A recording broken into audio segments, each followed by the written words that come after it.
What's up, everyone? Jake Burns back. We're going to jump back into the film room here. Take a look here for episode 4 on Corey Coleman, the much maligned receiver here going into his third year. The Browns are obviously expecting big things out of Corey Coleman. That is no secret, as Todd Haley has put a little bit of pressure on Coleman, making the references to make or break year. So I wanted to dig into the film here with you guys, try to point out some of the things Coleman has done well in his 2 years in Cleveland, and then try to point out if he can keep himself healthy for 16 games in a season, what that could potentially look like over time. So Coleman has missed, as you know, he's gone 2016 and 2017. He's gone the first 2 games of each season and then broken a bone in his hand and come back late in each season, but it has not, been quite the performance Coleman has looked for or expected, or I think even the Browns franchise has expected in his first 2 years. But there are plenty of positives, and that's what I'm going to try to show today.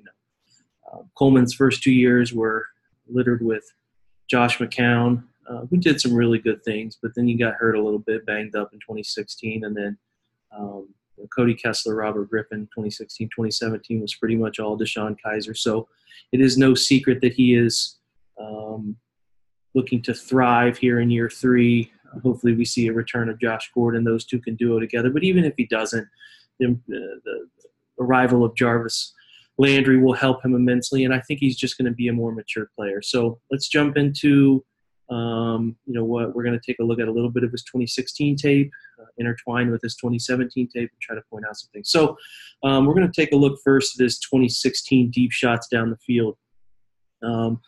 This is week 2 against Baltimore. Baltimore comes out single high safety. Cover 3 Browns are running a pretty simple concept, cover 3 beater. You're going to try to drive out this cover 3 single high safety. So McCown's eyes are going to be focused on that single high safety. If he feels that safety doesn't come off the hash, he can choose to take Coleman on the deep route, or he can come back to his backside high-low combination here where they focus on this invert area defender if he doesn't feel comfortable with Coleman. So if he feels Coleman runs by, he will make that throw. If not, he comes back to the high-low combination that you see right here. But keep your eyes on Coleman. That's who we're obviously going to be focused on specifically here. So that gives you an idea of what route combinations we have right there. So as we dive in, let me get back. You will see, what Coleman does a really good job of here is he stems outside. So that stem outside, puts his foot in the ground, boom, gets the corners, hips flipped right there. And at that point, he has him beat. That drive outside and putting his foot in the ground, pretty hard there. 3 yards, 1, 2, 3, foot in the ground, back inside, and that leads to a pretty easy throw for your quarterback, and McCown gives him a good ball. It's a touchdown. So that's early in Coleman's career. Pretty good throw, pretty good route, a lot to like right there. It's a great ball by McCown, but it's a really great route, too, to run by him. So good ball. Now, looking at week 1, I think it was actually week 1 against Philadelphia. You'll see Coleman isolated down here, bottom of the screen, so you can keep your eyes on kind of where he's at. He is going to be responsible here for driving inside on an inside go route, kind of taking the top off of this side of the coverage, because the Browns are going to long stem 2 players that are going to come over across the field. So we'll try to draw this up for you real quick, best we can. So we're gonna get this look here from Coleman driving through the inside, trying to obviously, like I said, take coverage off the top here, keeping it skinny to draw the safety out of play. You're going to get on the backside a sort of long stem into a cross. So Robert Griffin III is under center here. He has the choice of whatever he would like to do. If he feels the deep ball is coming, he can make this throw over the top, or if he feels the crosser's coming open, he can make this throw underneath. He's really reading the safety right here. And you'll see on this play, your single high safety is going to really focus in on this crossing route that comes in this route window right here, and that gives Griffin the chance to throw deep. But you'll also notice Griffin is late, so the adjustment made here by Coleman is pretty impressive.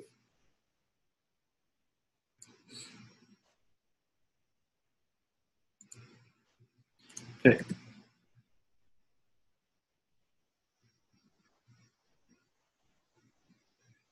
So you see the Browns run a double crosser concept here, kind of working to cover. If we can get the safety to jump this first corner or this first cross, the deeper cross, we can work this other cross right into this window here. But if you feel like this outside receiver has his man beat, and Coleman struggles to get off the line here, doesn't really run a great route. But if he feels like he can throw it, he'll throw it, which he does. He steps up and he throws it. He gives him an opportunity deep. The Eagles have 3 converge, but it's just a heck of a route adjustment there by Corey Coleman to make that play. So you'll see from the end zone angle here,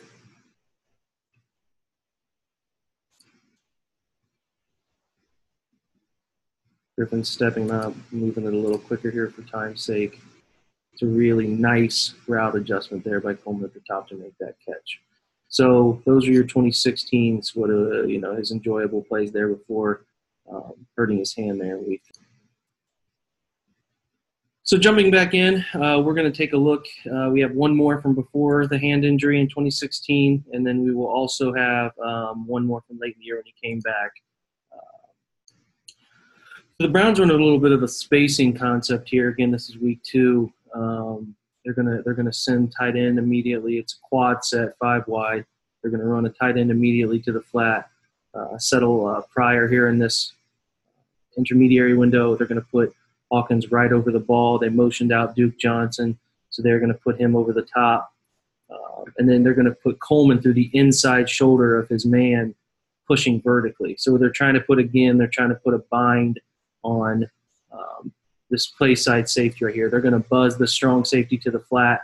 It's going to be true cover 3. They're going to buzz that strong safety out to the hook zone out wide, try to take away anything from Coleman in a comeback or curl setup. So pretty standard. Coleman does a beautiful job here, as you will see of running through his man, taking off vertically. The count holds him with his eyes and puts it on the money for another deep ball shot here, like I said, in week 2. So let's try to get this one rolling. Clear all these drawings out. Then you get your buzz safety. This safety is rolling off the hash. This is actually a pretty easy read. A nice ball again to Coleman. The corner does a nice job of closing on him, but Coleman goes up and gets this one. Makes a really nice downfield play on this ball. You get a better end zone angle view here on how he goes up and gets it at the point, the high point, to make a play. So he does a nice job, because this ball could easily have been picked off. If he goes up and gets it, fights through, comes down with it. So beautiful play there. So we are going to jump in here for late in the season, about week 11 against the Giants. Bunch set, real tight bunch set here. The Browns would use this on occasion. The reason teams use this set is to create space and work route combinations that can go either way. It's always nice to have you're lined up wide all the time. Typically your routes are going to either be up the sideline or working back to the quarterback. When you're tight bunch sets, there's advantages for offensive coordinators, because they can obviously scheme for wide receivers to go inside or out. A two-way go makes it a lot more difficult for coverage. And you'll see here how the Browns use it pretty effectively. So we have Coleman down here at the bottom of the screen. The Browns come out, like I said, bunch tight. They're definitely looking to run what's called a variation of smash, where you're putting the corner in conflict with a shorter route. Sometimes it's run from a wide set. They'll run a hitch at 5 and a corner over top. But the Browns kind of invert it here and say, we're going to take the inside guys on these 10-yard outs, roughly 10-yard. Maybe they roll at 8 to 10, whatever their coaching point is.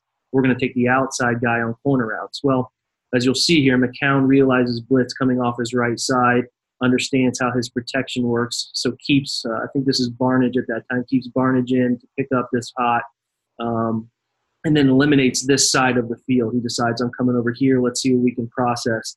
So you'll see Coleman really does a beautiful job of selling this post part of the post corner with his right foot, and that just burns the corner's hips and opens up a beautiful lane to throw for his quarterback. So let's take a look at this now. Right.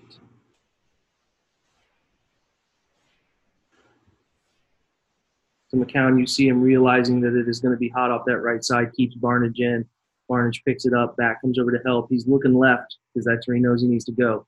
Gets that 10-yard out, the two underneath players, the strong safety, outside linebacker playing it. And this looks dead until Coleman puts that right foot in the ground right there, sticks it, gets the corner's hips to commit. Look at that, boom, and then that's an easy throw. It's a touchdown. That's just the thing of beauty when you can put your foot in the ground and cause that many problems. So from the end zone view, you don't really get much out of it, but you do see how much separation is there upon the completion. So now we'll jump into some of his 2017 long ball efforts, some of the ones that impressed me the most, up the sideline type of throws. This is week 1 against Pittsburgh. You'll see that he runs a pretty simple hitch and go on Joe Hayden. He will sell the hitch. Kaiser will give a good pump fake, and then he will outside turn. And Hayden doesn't really bite on it. They do a nice job between Kaiser and Coleman of recognizing what's going on here. And at the point in which, these two communicate kind of obviously non-verbally, it's a back shoulder throw that he does a really nice job of catching. So let's try to get a good look at it. We'll have a couple angles, hopefully. All right. So you'll see the settle hitch, does a good job firing the feet, selling it. Kaiser does a nice job pumping it. Hayden does a nice job not biting on it. He's still on top of him there, which is where you want to be. You still have a cushion. He's running into your cushion, but this is unbeatable. Really, the back shoulder fade is one of the toughest routes to cover. You can ask any corner that, and they'll tell you it. Coleman does a nice job of flipping the hips, making this catch. Good ball from Kaiser, too. End zone angle will show us a little bit at the end here of his ability to stop and catch here. Nice job. I'd like to see a little bit more of that this year if teams are going to play off of him on deep routes. Now, came back, obviously, later in the year. It's about week 11 with Cincinnati. You'll notice him. We'll try to pull him up here. You're going to see him at the very bottom of the screen. He is just going to sell a pretty quick inside move on Dre Kirkpatrick. And then after Kirkpatrick kind of bites on that inside move, he is just going to loop around him and take it up the sideline. This is a pretty easy read for Kaiser. He's obviously getting heated up off this side. The Bengals are bringing extra. He does a nice job. I'm not sure we're going to see it here, but he does a nice job of Duke Johnson was over here. He moved him up. Duke's going to slide and make some effort here to make a block. And he makes the throw off his back foot. Does a nice job. But we'll get a close-up view of Coleman's footwork on Kirkpatrick that clears the way.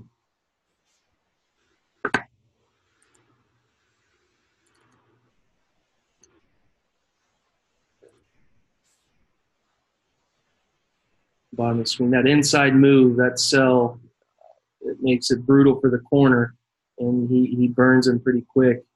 Foot speed is a killer for Coleman. He's a burner. If he can get by you, he will burn most corners in a foot race. So he does a really nice job here.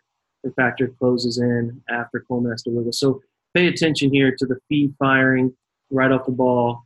Boom, boom, boom. 1, 2, 3. Sells that inside move. Sticks that left foot in the ground. Get by. Can't get his hands on me. I'm by him. I'm running to it. He runs under it. Good throw. Even better route by Coleman. Nice effort. Nice play. One of his better plays this year getting up the sideline. So we've touched a little bit on what Coleman can do up the sideline, deep shots. I want to talk a little bit about what he does over the middle of the field that I think can be pretty effective. Some of these low catches he made in targets on these plays, he did a nice job of coming up with these low throws as a part of his game too. So what the Browns are going to do here, we'll try to annotate this one for us as best we can. Obviously, Coleman is down here, bottom of the screen. He's running what I came from name-wise is called we called this concept back in by origin. It's a deep square, and some people call it a dig route. It's just pushed usually to between 12 and 15, and then you're squaring in across the field. What it's going to do is set up a high-low. Let's try to take a look at what everybody else is doing on the field here. So the Browns are going to sell a power read away. Let's try to get this. So they're going to sell this power read concept. Everybody's going to be stepping left down the line. They're going to keep this backside D end freed up. So you'll see Crowell working down the line. You're going to have your tight end, just Telfer, blocking back for this end in case he shows. Kaiser's going to be working left and then come back off it. The Browns are going to drag across here to create a high-low conflict. We're going to get a topside takeoff skinny post. So the idea is to work this defender into conflict high-low and read him. Catch Pittsburgh in more of a man concept here, and they get an open look. But this will give you an idea of some of the low catches that Coleman can make. So we can get it going. So Pittsburgh rolls down. They come after him. They heat him up a little bit. At least they show the idea of heating up. They're kind of sitting in because they're reading run and they're reading this option. But the backside is everybody, the line's working down. They're pulling the backside away. So Pittsburgh's sitting in. So Kaiser does a nice job coming off it. This dig opens up beautifully. The high-low isn't even necessary. You just got to make a good throw. It's not a great throw. It's a low ball. Nice route, nice catch. You can see from the end zone angle here with the line working down the line, like they're selling this outside stretch for Crowell. They do a nice job. Telfer does a nice job being there to wall off the backside. Kaiser gets his feet set. Not a great ball, pretty low on arrival, as you can see here. This is picked beautifully off the ground. So that's a part of Coleman's game I really want to highlight on this. The ability to go low and pick the ball off the ground. It's what he's pretty gifted at doing. It's now against Green Bay. Coleman comes back. We're looking at a pretty similar concept. I'm going to try to highlight some things again for you. So we'll show you where Coleman's aligned here, bottom of the screen. He is, it's second and long here. It's a second and about 17. So they take this dig and or deep square in, whatever you come from, wherever you call it. We called it a dig, and we varied the length of it, this back end concept. Coleman is going to drive this one. He's going to drive this one all the way. He's actually going to drive it to 18, stick it at 18, roll it to 20, and then drive it across the field here into this window. Okay, so the Browns try to work that high-low concept again. And this one, they're not doing any sort of play action. They're keeping in Njoku to help on the backside. Drango's in at this point. Joe Thomas is obviously out for the year. So they're trying to help that backside tackle. You're going to get the same thing we talked about earlier, where you're wrapping around, trying to get in front of the second level to create a conflict, which they do a nice job. Gordon at the top of the screen here is going to be on that skinny post I talked about earlier through the inside shoulder as a last resort. And then your idea is your conflict player is going to be deciphering what coverage they're in. So he's going to keep his eyes here. Where does this safety roll on the snap? So let's take a look how it shakes out.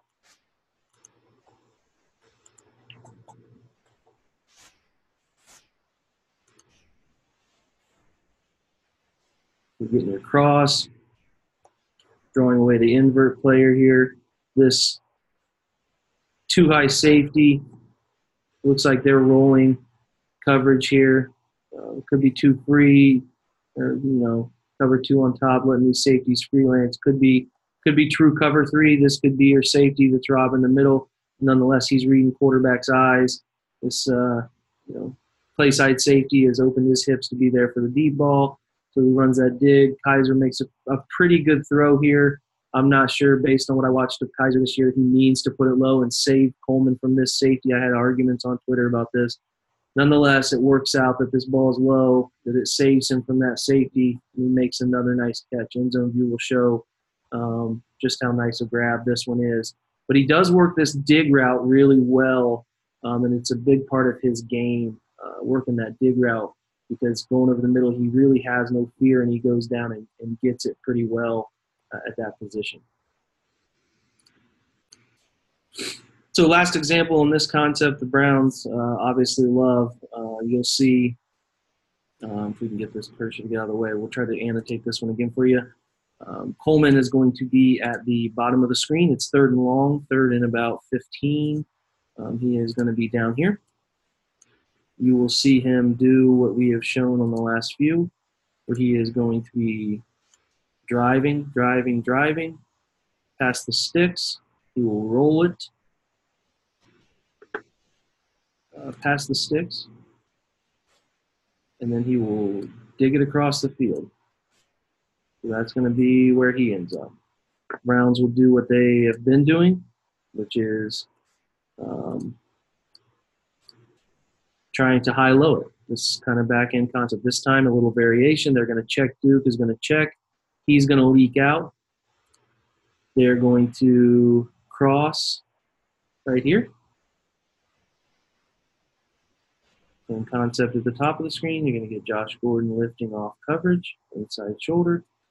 Draw this safety right here out with his eyes focused on Gordon, because why wouldn't you have your eyes focused there? You're going to put 2 players in conflict. Okay, 2 players you want to put in conflict are always going to be a high-low read. That's what the passing game's all about. Zone, put this player in conflict, put this rolling, the strong safety here rolling down. This necessarily the strong safety in this situation as he's away from the strength, but you're going to get him rolling down to be sort of your spy, so you got to make sure that he bites on what's in front of him. The Browns do here at the last minute. They will check here. Sorry about that. I'm trying to keep the colors coordinated for you. They will check and release here as a last-minute safety valve. So that's the concept. You're going to try to high-low read these guys. Browns went to this all the time. Coleman ran it well. And you'll see, once again, that he does it successfully. So let's dig in. So we've come to know, look at what the 2 invert read defenders do here at the bottom of the screen. Okay, outside backer and nickel back here in this scenario, whoever Pittsburgh has on the field personnel-wise, sits, squats, reads across. Take a look at this safety's eyes. He's also focused on the cross. Dig is perfectly dug in behind him. You get enough time as a quarterback. This is a first down throw. So nice job. The scheme is there. It worked well. The back-end scheme, we used to run that all the time. When I was in college playing quarterback, we used to just hammer that route. I used it as an offensive coordinator. If you can get the time to throw it, it's a tough – teams call it heavy zone on 3rd and 2nd and longs. It's something that can be pretty effective. So Kaiser steps into it. It's another low throw. So this is the part that I really wanted to point out on these, is Coleman will go down and get it and make these plays. You see him here, does a nice job of sliding down on a low ball, shielding the ball from the defender and throwing it around and making a play. So great catch from Coleman, and that's a part of that dig route, is a big part of his route tree that he runs really well. So now we're going to look at another part, the last part. I want to show you features of Coleman's game. I think in tight red zone situations, he's proven he can come up with some difficult catches and make things happen, especially down inside the 10-yard line. There are 3 pretty good examples from his playing time here. This is 2016. There's not really much to annotate here, as this is just a simple quick. Literally, teams will call it X quick. It is just snap, turn around, open up, show the quarterback your numbers, catch the ball, beat your man one-on-one. They did this in 2016. Coleman had already had a long touchdown catch in this one. They got down here in the goal line, and down by the 10-yard line, obviously, and said, hey, we're just going to throw it to you, make a play, see what you can do, and let's see if it bears any fruit for him. McCown gets it out there quick. 1 jab step inside, use a stiff arm, touchdown. I mean, that's as simple as it gets for an offensive coordinator when you're calling this stuff.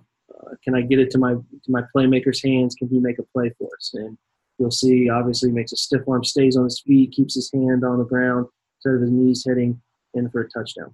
It's pretty beautiful. So now 2017, week 1, you're getting Again, Coleman, top of the screen, one-on-one, beat your man. They like to use him on these short little square ends that he runs pretty effectively. So let's try to take a look at what the concept is. You want to try to push your man, push him outside, at least to sell you're going outside, stem right at him, at least stem at him, sell outside a little bit, and then get back underneath him and give your quarterback a tight window to throw it. So it's a quick throw, quick hitter, beat your man, get ready to get hit because you're going to get all kinds of pressure coming from the inside here on guys realizing and trying to get there quick. So Coleman does a nice job here. Week one again.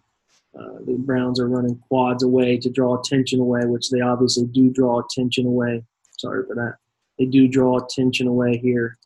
They do a pretty good job of drawing four defenders at the bottom. It's one-on-one, beat your man. He does a great job. Takes a big hit, helmet-to-helmet contact, the flag is thrown. He does a great job of beating his man and getting the ball. So you want to fire those feet, come at him. Which way am I going? Am I going upfield on the fade? If I'm not going upfield on the fade, you're gonna honor that. If so, he gets all that it takes is that one lean. See the corner's right lean right there? He's beat. It's done. Just get back inside him. Boom, inside, hands, catch. Nice job. That's what you want to see.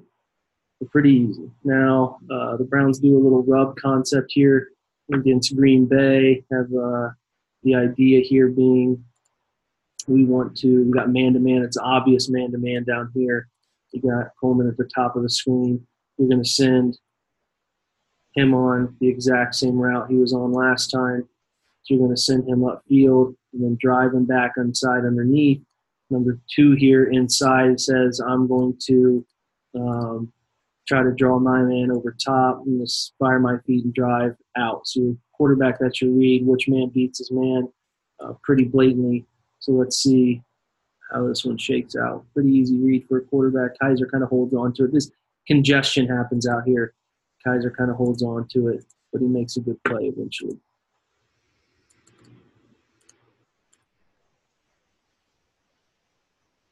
So slot man number two gets driven out, doesn't get upfield, hands on. So it turns into a little pick. Instead of an out, he turns it into an upfield throw. So you can take number two into the corner here. He's going to drive his route up to the pylon. You can throw that fade or you can throw the square in that comes right underneath it. Kaiser chooses the square in here. It's fading away. It's not safe because you have safety help here, but it just gets away with it. Coleman does a nice job of squeezing that thing in a tight window. So you'll see at the top of the screen what you're going to get, right? You got to be worried about that safety who's reading. The safety's eyes are looking at what's coming into him. Duke takes his man to the pylon. Got just a second's worth of window here. Kaiser makes a throw. It just sneaks in. That's a heck of a grab with somebody hanging on your back, right? So it's a nice play, nice catch. So it's a big part of Coleman's game. He did a nice job of being a red zone target, tight to the end zone, making plays as often as he possibly could. So as I try to do with all of these videos, I try to point out where guys have issues too, and there's no denying there were two pretty pivotal drops Coleman had in 2017, and we'll take a look at those real quick to end this. And they're probably going to be plays that you guys remember, and they're excruciating when you watch them, but that's okay because it happens and it's a part of things in this history here. But you hope he overcomes them and can make these. But he's made big plays. He's missed big plays. You hope that he can make more of those catches we've shown in these. But concept the Browns use here is they're using an inside post. They're just going to high-low this safety at the top of the screen. They're using a post here. And they're going to high-low him, but they're going to do it from the backside. It's actually a pretty fun scheme they run. To put a bind on both safeties. They take the inside.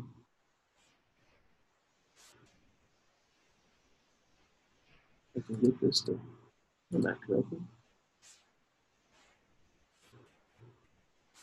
They take the inside here number 2 on the backside and draw him deep across. I can get this. Don't use tech if you're not good at it. All right. Deep cross to put a bind on this safety right here, high-low. High-low this safety here. Right, if he jumps the deep route, you got a deep late cross coming in there. If not, you can take the ball over top if you feel you have a window to take that ball over top. The Browns also go ahead and run another deep cross that comes in here late as a last choice. And then you got a tight end in Joku creeping out to the flat. So that's kind of the scheme here. You can work your eyes as a quarterback here. Right, if he's not open, I'm working to this cross right here. Then my eyes work. Lastly, right here, if they need to. And if I need a check down answer, I got a tight end out of the backfield last. So let's go through it. Coleman at the top of the screen, drives inside, does a nice job, gains a step on his man. Kaiser's reading. At this moment, if he's even, he's leaving, is the saying. And he's even, so he's open. He feels he can make that throw. Kaiser makes a nice ball, leads him back inside around the hips of that safety. He makes a beautiful throw, drops it in the bucket, and Coleman just has a focus drop.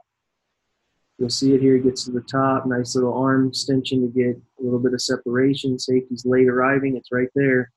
Hits him in the face. I mean, Kaiser can't throw a better ball than that. And he dropped it.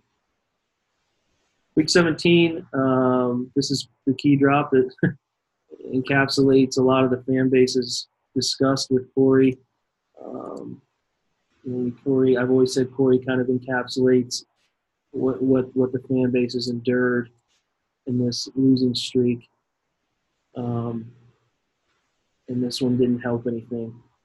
So the Browns here, this is late in the game. It's 27-24, about just after the 2-minute warning. The Browns will run some guys inside. Kaiser gets away, breaks free. After Kaiser breaks free, he has Coleman, who's lined up in the backfield. The Browns must have threw this one up on the whiteboard in the 2-minute, decided to put Coleman in the background, and he is wide open for a good duration of this play, as you'll see, and it just ends horribly. This might be painful for some people to watch, which I certainly understand. But you point out the good, you point out the bad, and everything. The Steelers actually have 2 guys run into each other. This corner covering the cross and the outside backer covering the responsibility out of the backfield. They collision, boom, run into each other. They're down.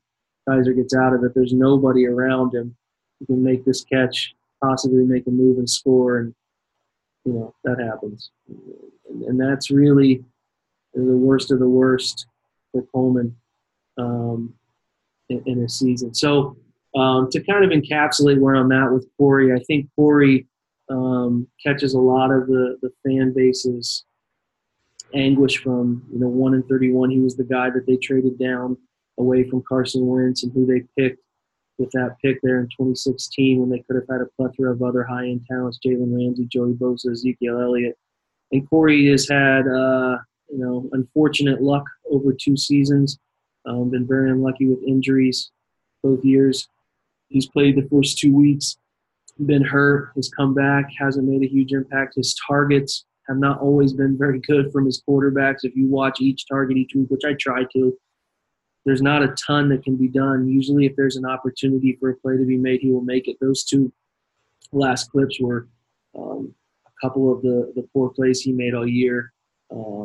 And that's really it. So the hope is that this year Tyrod, is going to be the starter, and Baker, if Baker gets an opportunity at any point, that we feel as a fan base the quarterback play is going to be better. He has an offensive coordinator in Todd Haley who is notorious for finding ways to get wide receivers open. I think we'll do a good job, with being tasked to address the offense to players' strengths. And Coleman has a really nice skill set from the X position. He will most likely be that guy, that split end who is on the ball on the backside one-on-one, who can run a deep route tree to make things difficult on defenses, as a top-off kind of guy. So a lot to really like about Corey Coleman. I know it's been frustrating as a fan base to sit through it and watch it. I understand, but I think that there are a lot of things to really like about the kid. The kid has made pretty good strides. His camp has been solid. He has made some spectacular plays. The arrival of Jarvis Landry has certainly helped him and will only take the burden off of him. He will be a nice accent player to Jarvis. And the hope is with Josh Gordon back, they can have a nice three-headed monster there that can make plays at different levels of the field at all times. So, any questions, fire away in the comments below. Anything on Twitter, hit me up, Browns Film Breakdown. We'll be able to answer any questions. A lot to like about Corey Coleman. Hope for the best here. And as usual, go Browns.